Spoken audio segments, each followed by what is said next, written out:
প্রিয় দর্শক, আসসালামু আলাইকুম। একই সাথে সাজ্জাদ কাদেরের প্রীতি এবং শুভেচ্ছা নিন। এই মুহূর্তে আমি আপনাদের সামনে কথা বলতে এসেছি।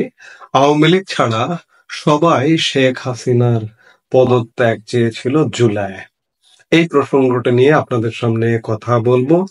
এই প্রসঙ্গটা আসলে আমার খুব প্রিয় একজন ব্যক্তিত্ব। নানা কারণে তিনি প্রিয়। প্রথা বিরোধী লেখিকা, নির্বাসিত লেখিকা তসলিমা নাসরিন ফেসবুকে একটি স্ট্যাটাস দিয়েছেন। তার প্রেক্ষিতে তার এই স্ট্যাটাসটি আমার মনে ধরেছে, ভালো লেগেছে বিধায় আলাপ করতে এলাম।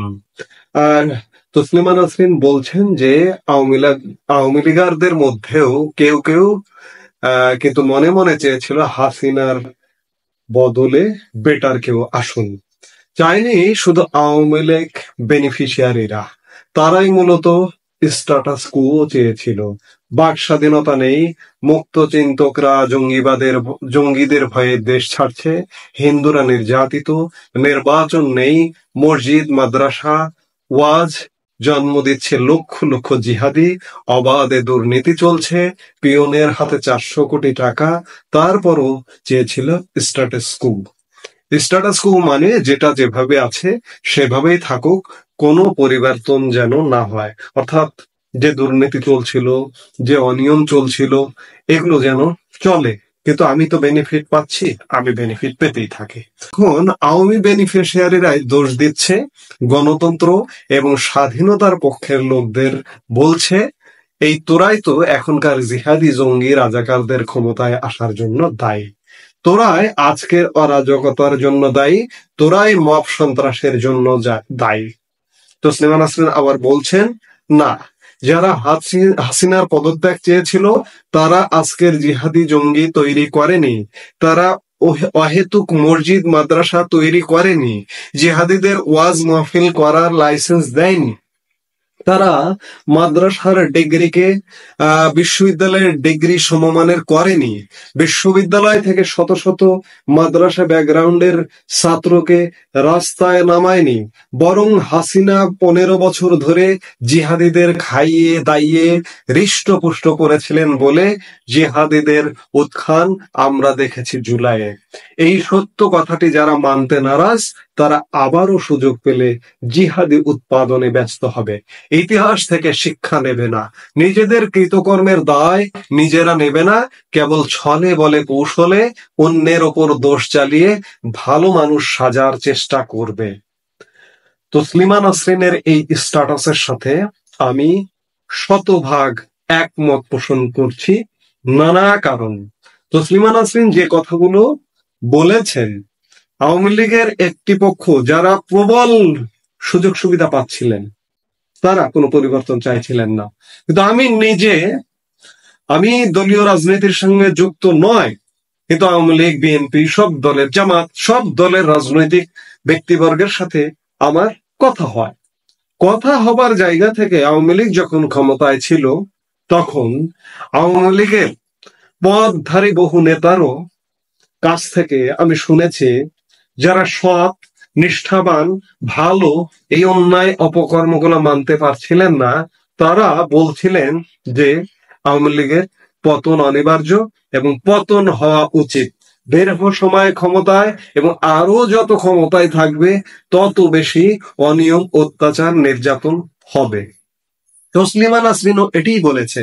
আজকে বাংলাদেশ যে এই যে জিহাদিদের দখলে, জঙ্গিদের দখলে, এই জঙ্গি প্রেক্ষাপটটা তৈরি করেছে কে?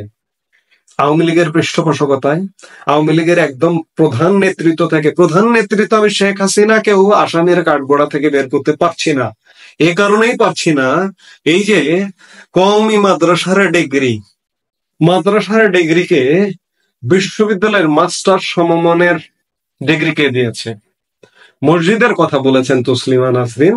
তিনি যেহেতু নাস্তিক, তিনি ধর্মকর্ম করেন না, তিনি তার পয়েন্ট অফ ভিউ থেকে বলেছেন মসজিদ যেহেতু 92% মুসলিমের দেশ বাংলাদেশ, মসজিদ প্রয়োজন আছে, যদিও এই অন্তর্বর্তীকালীন সরকারের পক্ষ থেকে মসজিদের কথা অপ্রয়োজনীয় বলা হয়েছে, অপ্রয়োজনীয় মসজিদ নির্মাণ করা হয়েছে, সেখানে ধর্মের নামে যারা রাজনীতি করেন তারা কিন্তু প্রতিবাদ করেন। প্রেস সচিব শফিকুল আলমই বলেছেন মসজিদ প্রয়োজন আছে, কিন্তু প্রয়োজনের অতিরিক্ত নয়। এই যে মডেল মসজিদ নামে সারা বাংলাদেশে এই মসজিদগুলোতে ধর্মপ্রাণ মুসল্লি ঠিক আছে, সাথে জিহাদিরা ইসলামের নামে, আমি ইসলাম ধর্মে বিশ্বাসী মানুষ, ইসলাম ধর্ম পালন করা মানুষ, সেই জায়গায় বলতে চাই ইসলাম শান্তির ধর্ম। ইসলাম প্রতারণা করতে বলে না, ইসলাম সন্ত্রাস করতে বলে না, ইসলাম অশান্তি সৃষ্টি করতে বলে না। বাংলাদেশে ইসলামের নামে যে দলগুলো, জামাত থেকে শুরু করে আরো বিভিন্ন দল, দু একটা দল ভালো থাকতে পারে, কিন্তু এই যে বিভিন্ন দল যেগুলো আছে তারা মানুষের সাথে প্রতারণা করে, তারা ধর্মের নামে সন্ত্রাসী কর্মকাণ্ড করে, জেহাদের নামে উগ্রতা লালন করে, পোষণ করে। ইসলাম কিন্তু এগুলো বলে না। এই যে মসজিদ মাদ্রাসার বিস্তার, ব্যাঙের ছাতার মতো প্রয়োজনের অতিরিক্ত মাদ্রাসা, প্রয়োজনের অতিরিক্ত মসজিদ, মানে সারা বাংলাদেশে একটা জঙ্গিতন্ত্র, জিহাদি তন্ত্রর একটা উর্বর ভূমিতে রূপান্তর করেছে কে? আওয়ামী লীগ। আওয়ামী লীগের পৃষ্ঠপোষকতায় আজকে হঠাৎ করে বলা হচ্ছে যে জঙ্গিরা ডাক দিয়ে আওয়ামী লীগের পতন ঘটিয়েছে। প্রেক্ষাপটটা তো আওয়ামী লীগ তৈরি করেছে। আজকে যদি আওয়ামী লীগ, সেই আওয়ামী লীগ যদি আবার ফিরে আসে, আওয়ামী লীগ ফিরে আসলে কি হবে? আবার সেই একই অবস্থা হবে, মানে অ্যাজ ইট ইজ পরিবেশ থাকবে। আমরা কি সেই পরিবেশ চাই? এ কথা সত্য যে জুলাই আওয়ামী বেনিফিশিয়ারি ছাড়া আওয়ামী লীগের যারা একদম আওয়ামী লীগের পদধারী এমন মানুষও আওয়ামী লীগের অবসান চেয়েছিল।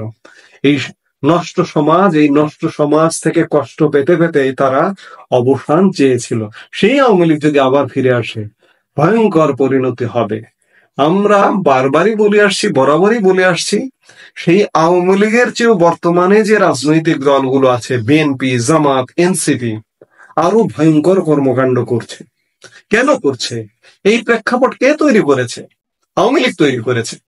আওয়ামী লীগ কোন রকমের জোড়াতালি দিয়ে আওয়ামী লীগ তাদের দলটা পরিচালনা করেছে, জোড়াতালি দিয়ে দেশটা পরিচালনা করেছে, যার দরুন আজকে এত বড় প্রতাপশালী, গত বছরের ৫ আগস্টের আগেও, গত জুন জুলাই মাসেও আওয়ামী লীগকে যে প্রতাপশালী দেখা গেল, কিংবা গত জানুয়ারি যে ৭ জানুয়ারি যে নির্বাচনটি হয়েছিল, সেই সময় আওয়ামী লীগের যে প্রভাব দেখা গিয়েছিল, সেগুলো আসলে সত্যিকার অর্থে আর্টিফিশিয়াল প্রতাপ, আর্টিফিশিয়াল প্রভাব। আজকে আওয়ামী লীগের পতন হয়েছে প্রায় ১ বছর। আওয়ামী লীগ যদি জেনুইন আওয়ামী লীগ থাকতো, আওয়ামী লীগ যদি সত্যিকারের প্রতাপশালী আওয়ামী লীগ থাকতো, আজকে এতদিনে আওয়ামী লীগ পূর্ণ ক্ষমতা নিয়ে বেরিয়ে আসতো। কেন বেরিয়ে আসতে পারছে না? আওয়ামী লীগ ভেজালে ভরে গিয়েছিল। খাঁটি মানুষ, খাঁটি আওয়ামী লীগ পাওয়া এক প্রকার দুষ্কর হয়ে গিয়েছিল। আজকে তসলিমা নাসরিনের সাথে আমি একদম একমত। তাকে তসলিমা নাসরিনকে কেউ কখনো বলে যে তিনি আওয়ামী লীগ বিরোধী, কেউ কখনো বলে বিএনপি বিরোধী। অর্থাৎ আপনি যদি সঠিক কথা বলতে যান, ন্যায় কথা বলতে চান, আপনি আওয়ামী লীগের বিরোধী হয়ে যাবেন, আপনি বিএনপির বিরোধী হয়ে যাবেন, আপনি জামাতের বিরোধী হয়ে যাবেন, আপনি এনসিপির বিরোধী হয়ে যাবেন, হয়ে যান, কিন্তু আপনি সঠিক কথা বলুন। তসলিমা নাসরিনের স্ট্যাটাসের সাথে আমি পূর্ণ একমত যে আজকের এই প্রেক্ষাপট তৈরির পেছনে দায়ী আওয়ামী লীগ। আওয়ামী লীগের বোধোদয় হতে হবে, বোধোদয় হয়ে শুদ্ধ হয়ে আওয়ামী লীগকে ফিরতে হবে। আওয়ামী লীগের ফেরার সব রাস্তা কিন্তু অনেকটা পরিষ্কার। যারা জুলাইয়ে আওয়ামী লীগের পতন চেয়েছিল, তারা আজকে বলছে, মনে প্রাণে বলছে, আওয়ামী লীগাররা তো বলছেই, সৎ আওয়ামী লীগাররাও বলছে, এমনকি যারা কট্টর আওয়ামী বিরোধী তারাও আজকে বলছে, ছেড়ে দে মা, কে দে বাঁচি। আর মেনে নেওয়া যাচ্ছে না, আর সহ্য করা যাচ্ছে না। অর্থাৎ জুলাই আগস্টে শুধুমাত্র আওয়ামী বেনিফিশিয়ারি ছাড়া যাদেরকে আমরা লাল বাহিনী বলি, যারা সবাই লাল হয়ে গিয়েছিল, তাদের 80% বেশি মানুষ এখন আবার বলছে আওয়ামী লীগ ফিরে আসুক। কিন্তু কোন আওয়ামী লীগ ফিরে আসুক? সেই আওয়ামী লীগ যেন না ফিরে আসে।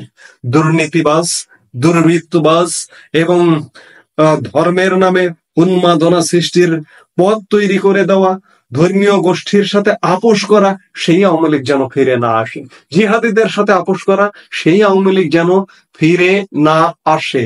একটা শুদ্ধ পরিশুদ্ধ আওয়ামী লীগ ফিরে এসে আমাদের 1971 সালের মুক্তিযুদ্ধ, স্বাধীনতার চেতনার আওয়ামী লীগ ফিরে এসে আজকের যে অবস্থা, এই অবস্থার থেকে উদ্ধার করে, এটি চাইছে বেশিরভাগ মানুষের চাওয়া। কিন্তু আওয়ামী লীগ কি এটি করতে পারবে? আওয়ামী লীগের কি আত্ম উপলব্ধি হবে? জেনুইন আওয়ামী লীগকে খুঁজে পাওয়া যাবে? আওয়ামী লীগের অনুকূলে জনপ্রিয়তা আছে।